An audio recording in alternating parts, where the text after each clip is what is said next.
तुम्हारी फिजा खाला कबीर मामू को पसंद करती है मोइस ने अपने लिए किया है वो नहीं है जो आप उन्हें समझ रहे हैं। आप इस रिश्ते के लिए आए हैं? जानते हैं एक दूसरे को बहुत अच्छी तरह। बताओ ना कैसे लोग थे वो, कितना अजीब इत्तेफाक है ये। तुम्हें फिरोज भाई ये कबीर हैं और ये कबीर की बड़ी बहन और बहनोई। फिजा खाला और कबीर मामू मुझे बिल्कुल एक जैसे लगते हैं। मेरे मामू अगर इतने सालों बाद शादी का फैसला कर रहे हैं तो उन्हीं से क्यों।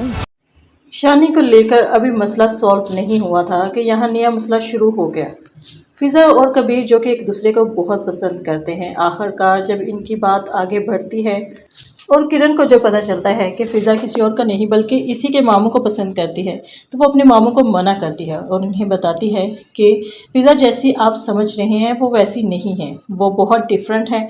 अगर इतने सालों बाद आपने शादी का इरादा कर ही लिया है तो मैं आपको यही मशवरा दूँ, फ़िज़ा खाला से शादी मत करें। तो दूसरी तरफ किरण के वालिद को भी एतराज़ है क्योंकि वो मोइस के वालिद फ़िरोज़ को अच्छा नहीं समझते और जानते हैं कि वो किरण और शानी को कभी भी कबूल नहीं करेंगे। तो इस सूरत हाल में दूसरा रिश्ता करना जायज़ ना होगा।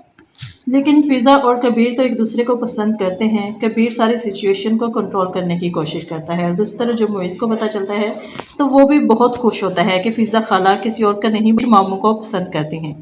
मोइस को ये खबर किरण से ही मिलती है और मोइस अपनी खुशी का इजहार करता है और कहता है कि मैंने तुमसे कहा था कि फ़िज़ा खाला कबीर मामू जैसी लगती हैं और देखो कैसा इत्तेफाक है, कुदरत ने इन दोनों को मिला दिया है। लेकिन किरण यहाँ मोइस की सारी गलतफहमी दूर करती है और उसे कहती है कि मैं ऐसा बिल्कुल नहीं चाहती। फ़िज़ा जो कि किरण से माफ़ी मांग चुकी है लेकिन फिर भी किरण के दिल से फ़िज़ा की तरफ से बदगुमानी नहीं जाती। तब किरण और फ़िज़ा की सुलह करवाएंगे कि दिल एक दूसरे की तरफ से साफ़ करेंगे। जबकि फ़िज़ा जो कि कबीर को बहुत ज़्यादा चाहने लगी है और मोहब्बत भी करने लगी है, वो रोती है और कहती है कि शायद हम एक दूसरे के लिए नहीं बने, शायद आपकी भांजी ऐसा नहीं चाहती और शायद हम एक दूसरे से दूर ही रहेंगे। लेकिन कबीर फ़िज़ा को तसल्ली देता है कि तुम तसल्ली रखो, मैं दोनों ख़ानदानों को एक कर दूँगा और हमारी शादी भी ज़रूर होगी।